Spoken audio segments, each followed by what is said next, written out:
Hello friends, आप देख रहे हैं आपका चैनल शेयर बाजार विद आयुष। और दोस्तों, बात करेंगे इस वीडियो में किसके बारे में? टाटा ग्रुप की एक कंपनी टाटा कैपिटल के बारे में, जिसका जल्द ही दोस्तों हमको आता हुआ नजर आ सकता है। क्या? आईपीओ। अब कह सकते हैं दोस्तों, फिर से टाटा कैपिटल जो है वो काफ़ी सुर्खियों में हो। टाटा ग्रुप की तरफ से एक और आईपीओ, बड़ा आईपीओ जो है वो हमको आता हुआ दिखेगा। तो इस वीडियो में इसके बारे में चर्चा करेंगे, क्या खबरें निकल कर आ रही है, कब तक दोस्तों टाटा कैपिटल आईपीओ जो है वो आपको एक्शन में आता हुआ देखने को मिल सकता है। सब कुछ आपको इस वीडियो में पता चलेगा, तो आप लोग देखिएगा वीडियो को पूरा जरूर। लेकिन उससे पहले, अभी तक दोस्तों अगर आपने चैनल को सब्सक्राइब नहीं किया है तो सबसे पहले आप लोग चैनल को सब्सक्राइब कर लीजिएगा। दोस्तों, खबर क्या निकल कर आ रही है? खबर ये निकल कर आ रही है कि टाटा कैपिटल के आईपीओ को जल्द ही सेबी के द्वारा एनओडी मिल सकती है। और ये देख लीजिए, आज की डेट है 7 जून 2025। और खबर अगर आप देखेंगे तो अपने आप में काफ़ी इंटरेस्टिंग है कि टाटा कैपिटल आईपीओ को सेबी की तरफ से अगर मंजूरी मिल जाती है तो अपने आप में आप समझिए टाटा ग्रुप का अगला आईपीओ जो रहेगा वो टाटा कैपिटल रहेगा, after Tata technologies. Right, Tata tech का आईपीओ आया था और उस आईपीओ में जिस तरीके से निवेशकों ने दमदार पैसा बनाया, क्या टाटा कैपिटल भी उस तरीके का पैसा बना पाएगा? ये अपने आप में ज़रूर एक बड़ा सवाल है। लेकिन ज़रूर दोस्तों, ऐसा लग रहा है कि टाटा कैपिटल आईपीओ जो है वो अराउंड द कॉर्नर है, यानी बहुत ही जल्द हमको टाटा कैपिटल आईपीओ आता हुआ दिख सकता है। तो देखिए, टाटा कैपिटल को यहाँ पर अप्रूवल अगर मिल जाता है तो एक बात ध्यान रखिएगा, ऑलमोस्ट 17,200 करोड़ के आसपास का ये जो आईपीओ है वो हमको देखने को मिल सकता है। ऑलमोस्ट कंपनी को वैल्यूएशन मिल सकती है कितने की? $2 बिलियन की। जी हाँ, $2 बिलियन के आसपास का वैल्यूएशन जो है वो कंपनी को दोस्तों यहाँ पर मिल सकता है। इस प्रकार की जो खबरें हैं वो निकल कर आ रही है। $2 बिलियन का जो वैल्यूएशन है वो याद रखिएगा, सिर्फ आईपीओ की साइज़ की बात कर रहा हूँ। अदरवाइज कंपनी की आईपीओ का एक पूरा वैल्यूएशन, यानी कंपनी का पूरा वैल्यूएशन जो है वो ऑब्वियस सी बात है, देखिए और ज़्यादा आपको रहता हुआ देखने को मिलेगा। 17,200 करोड़ का तो ये सिर्फ आईपीओ रहेगा। राइट, अब जिनको नहीं पता दोस्तों, टाटा कैपिटल ने कॉन्फिडेंशियल डीआरएचपी फाइल करी थी ऑलमोस्ट 15,000 करोड़। मतलब ये बात ध्यान रखिए, कंपनी जब भी आईपीओ फाइल करती है तो आईपीओ का साइज नहीं कंपनी सामने करती है, कंपनी वैल्यूएशन बताती है कि इतनी इतनी वैल्यूएशन है, इसके हिसाब से हम वैल्यूएशन निकाल देंगे। तो जब दोस्तों कंपनी ने पेपर्स फाइल किए थे तो माना जा रहा था कि 15,000 से 17,000 करोड़ के बीच का आईपीओ रहेगा। और जब याद रखिएगा, पेपर्स जो फाइल किया वो कॉन्फिडेंशियल रूट के जरिए करे। अब होता क्या है दोस्तों, आजकल सब कंपनीज अगर आप देखेंगे तो कॉन्फिडेंशियल फाइलिंग रूट जो है वो चुन रही है। उसका कारण क्या है? बिकॉज एक बात ध्यान रखिए, कॉन्फिडेंशियल में आपको सारे पेपर्स जो है वो पब्लिक के सामने नहीं लाने। राइट, पब्लिक को बताने की जरूरत नहीं है आपको कि कंपनी ने क्या क्या डीएसपी बताया। सिर्फ सेबी के पास दोस्तों पेपर्स जाते हैं और क्विकली सेबी उसको एनालाइज कर लेती है एंड देन उसके सामने अगर सेबी को कोई ऑब्जर्वेशन रिलीज करनी है तो ऑब्जर्वेशन रिलीज कर देती है। अगर सेबी को कुछ दिक्कतें हैं तो वो दिक्कतें बता देती है, देन कंपनी उसको फिर से रेक्टिफाई करके पेपर्स को फाइल कर सकती है। लेकिन यहाँ पर खबरें आ रही है कि दोस्तों, जब अब सेबी के द्वारा जब ऑब्जर्वेशन दी जाएगी, नहीं जब सेबी के द्वारा अप्रूव किया जाएगा अगले सारे जो भी लिस्ट निकल कर आएगी, तो उसमें टाटा कैपिटल का नाम हमको देखने को मिल सकता है। और ऑलमोस्ट दोस्तों 15,000 करोड़ से ज़्यादा का आईपीओ आप मान के चलिए आता हुआ देखने को मिलेगा।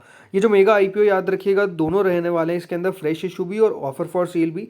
ऑफर फॉर सेल जो है वो दोस्तों टाटा सन्स के द्वारा याद रखिएगा लाया जाएगा। ये बात ध्यान रखिएगा, Tata sons almost 93% equity Tata capital के अंदर रखते हैं। तो अपने आप में आप समझ सकते हैं बड़ी स्टेक है टाटा कैपिटल के अंदर टाटा सन्स की। बल्कि टाटा सन्स की अगर आप देखेंगे तो पूरे ग्रुप में ही अपने आप में स्टेक काफ़ी अच्छी खासी हर जगह है। टाटा कैपिटल लोग नहीं जानते हैं, देखिए टाटा कैपिटल को अपना आईपीओ लेकर क्यों आना पड़ा, उसके पीछे का बड़ा रीज़न है क्योंकि टाटा कैपिटल को अपर लेयर एनबीएफसी के तौर पे क्लासिफाई किया गया। अब ये बात ध्यान रखिएगा, आरबीआई ने एक नया नियम निकाला है कि अगर आप अपर लेयर एनबीएफसी है तो आपको अपना आईपीओ किसी भी हाल में लेकर आना पड़ेगा। और ये दोस्तों जो सेबी का क्राइटेरिया था, इसको फुलफिल करना था बिफोर सितंबर 2025।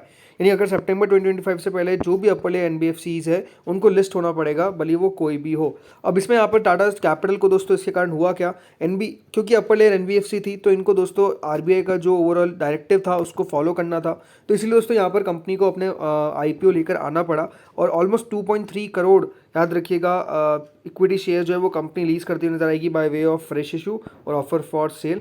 वैसे तो देखिए माना जाए तो टाटा सन्स भी एक अपर लेयर एनबीएफसी है, बट टाटा सन्स के द्वारा कोई भी डीआरएचपी फाइल नहीं की गई है। तो अभी हम कह सकते हैं कि इनके ऊपर तो कुछ खबरें निकल कर नहीं आ रही है। लेकिन टाटा कैपिटल ने ऑलरेडी फाइल कर दी है और जैसे मैंने कह रहा हूँ कि यहाँ पर अगले वीक तक हमको इन्फॉर्मेशन मिल सकती है फ्रॉम सेबी ओनली कि टाटा कैपिटल के आईपीओ को जो अप्रूव है वो कर दिया गया है। और अगर आप देखेंगे इसके कारण हुआ क्या, जो स्टॉक था दोस्तों टाटा इन्वेस्टमेंट का, वहाँ पर हमको तेज़ी देखने को मिल गई। 8% से ज़्यादा तेज़ी जो टाटा इन्वेस्टमेंट कॉर्पोरेशन का स्टॉक है उसमें देखने को मिल गई। करीबन 7,150 पे दोस्तों स्टॉक ट्रेड करता हुआ देखने को मिला ऑन जून 6, जब ये खबरें निकल कर आना चालू हुई कि सेबी से जल्द ही इनको अप्रूवल मिल सकता है फॉर ऑलमोस्ट 17,200 करोड़ आईपीओ। सो ये अपने आप में आप समझ सकते हैं कि बढ़िया रहने वाला है। और टाटा ग्रुप जो है वो हमेशा इन्वेस्टर फ्रेंडली ग्रुप माना जाता है, राइट। और टाटा ग्रुप की तरफ से अगर आप देखेंगे तो जब भी कोई आईपीओ आया है तो उसने पैसा इन्वेस्टर्स का बनाया है, ये अपने आप में एक सबसे बड़ी कंपनी की उपलब्धि रही है। इसलिए जब भी टाटा ग्रुप का नाम आपको देखने को मिलता है सामने की कंपनी अपना आईपीओ लेकर आ रही है, टाटा ग्रुप का आईपीओ आ रहा है, तो मार्केट्स भी दोस्तों एक्साइटमेंट रखता है, बाजार में निवेशक भी एक्साइटमेंट रखते हैं कि टाटा की तरफ से आईपीओ आ रहा है, तो एटलीस्ट एक वेल्थ जो है वो निवेशक की बनती हुई नजर आएगी। और इसमें एक्सपेक्टेशंस यही है कि टाटा कैपिटल भी कुछ इसी तरीके से करे।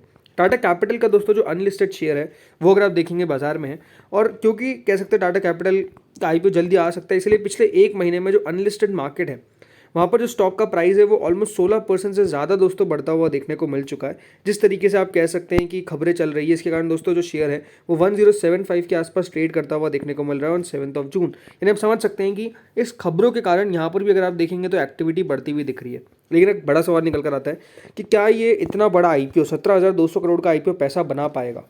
देखिए डिपेंड करेगा कंपनी की वैल्यूएशन पे कि कंपनी किस तरीके की वैल्यूएशन रखती है, क्या कंपनी इन्वेस्टर्स के लिए जगह छोड़ती है। जैसा मैंने कहा, क्योंकि देखिए टाटा ग्रुप है और टाटा ग्रुप ने हमेशा देखिए इन्वेस्टर्स के बारे में सोचा है, विचार किया है, तो अपने आप में आप कह सकते हैं कि उम्मीद है कि टाटा कैपिटल में भी जो जगह है वो कंपनी रखेगी, वैल्यूएशन में जगह छोड़ेगी ताकि निवेशक पैसा बना सके। बट हमेशा एक बार ध्यान रखिए, बहुत ज़्यादा बड़े आईपीओज भी याद रखिएगा पैसा बनाने में दिक्कत देते हैं, बहुत मुश्किल आती है। और एग्जाम्पल्स अगर आप देखेंगे रिसेंटली है, जैसे कि Hyundai का आईपीओ आता हुआ देखने को मिला, one of the biggest IPOs in the market, but पैसा अगर आप देखेंगे नहीं बन पाया। LIC का आईपीओ आया था, पैसा अगर आप देखेंगे तो नहीं बन पाया। तो बात वही है कि जितना दोस्तों बड़ा आईपीओ आता है उसमें पैसा बनने के चांसेस थोड़े से कम हो जाते हैं बिकॉज ऑफ द साइज़, कि कंपनी कितना ज़्यादा वैल्यू हो जाएगी ये अपने आप में एक सवाल है। तो आई थिंक ऑप्टिमिज्म है कि अब देखते होता क्या है, राइट। वैल्यूएशन बहुत मैटर करती है, और रिसेंटली अगर आप देखेंगे तो आईपीओज उतने कुछ खास नहीं भी कर पा रहे हैं, ये बात भी सच है। जैसे कि अगर आप रिसेंटली देखेंगे तो जो भी आईपीओज रहा, for example Skoda tubes, right, 0 पे लिस्ट हुआ, ग्रे मार्केट 10% से ऊपर था। तो प्रोस्टाम अगर आप देखेंगे वहाँ पर थोड़ी सी लिस्टिंग तब भी ठीक हो गई, बट उसके अलावा भी अगर आप देखेंगे तो बेलराइज में, बोरोना में, सब में अगर आप देखेंगे तो जितने एक्सपेक्टेशंस थी उससे कम पैसा बना। तो आई थिंक देखने वाली बात रहेगी। अभी तो देखते हैं दोस्तों, क्योंकि बाजार बढ़िया कर रहा है, आरबीआई के द्वारा बाजार को बूस्ट दिया जा रहा है, तो बाजार बढ़िया कर रहा है, तो एक्सपेक्टेशन है कि आईपीओज भी हमको उसी स्पीड में आते हुए देखने को मिलेंगे। बट आई थिंक ये कंपनीज को सोचना पड़ेगा कि कंपनीज क्या निवेशकों के लिए जगह रख रही है। अदरवाइज अगर नहीं रखा जाएगा तो फिर सिंपल सी बात दोस्तों, पैसा बनना अपने आप में काफ़ी टफ हो जाएगा, काफ़ी मुश्किल हो जाएगा। तो आई थिंक ये देखने वाली बात रहेगी, देखते होता क्या है। पहले तो अप्रूवल मिल जाए कंपनी को, उसके बाद देखना दिलचस्प होगा कि कितना आईपीओ बढ़िया कर सकता है या फिर कितना खराब कर सकता है। बाकी कंपनी के रिसेंटली नंबर्स निकल कर आए थे, वो एक बार आप देख लीजिए। कंपनी के जो टाटा कैपिटल ने अपने नंबर्स रिपोर्ट करे फॉर दिस मार्च क्वार्टर, इसमें करीबन 31% के आसपास की दोस्तों जो ग्रोथ है वो देखने को मिली। कंपनी के प्रॉफिट आफ्टर टैक्स में ऑलमोस्ट 1,000 करोड़ को क्रॉस कर गया, जो पहले 765 करोड़ था। रेवेन्यू जो है वो कंपनी का 50% तक बढ़ता हुआ देखने को मिल गया, 7,478 करोड़, जो पहले 5,000 करोड़ के लगभग था। पूरे फाइनेंशियल ईयर में दोस्तों कंपनी का जो प्रॉफिट है वो अगर आप देखेंगे 3,655 करोड़ पर आता हुआ देखने को मिला, जो पहले 3,327 करोड़ था। वहीं रेवेन्यू 28,000 करोड़ तक पहुंच गया, जो पहले 18,000 करोड़ था। तो अपने आप में आप समझिए कि काफ़ी बड़ी कंपनी है, राइट। इसकी मार्केट कैप बताया जाता है कि ऑलमोस्ट दोस्तों 2-3 लाख करोड़ के आसपास है। अब अगर यहाँ पे आप देखेंगे जो कंपनी की मार्केट कैप है वो है 3,97,750, यानी 3,97,750 करोड़। तो अपने आप में आप समझ सकते हैं वैल्यूएशन और मार्केट कैप बहुत ज़्यादा है। तो इसलिए सवाल ये उठता है कि कितना दोस्तों ये ऊपर जा पाएगा, ये एक सबसे बड़ा क्वेश्चन है। तो दोस्तों इस वीडियो में इतना ही था। होपफुली वीडियो बढ़िया लगा होगा। अगर आपको अच्छा लगा तो लाइक करिएगा, चैनल से पहली बार जुड़े सब्सक्राइब करिएगा। Thank you friends for watching this video.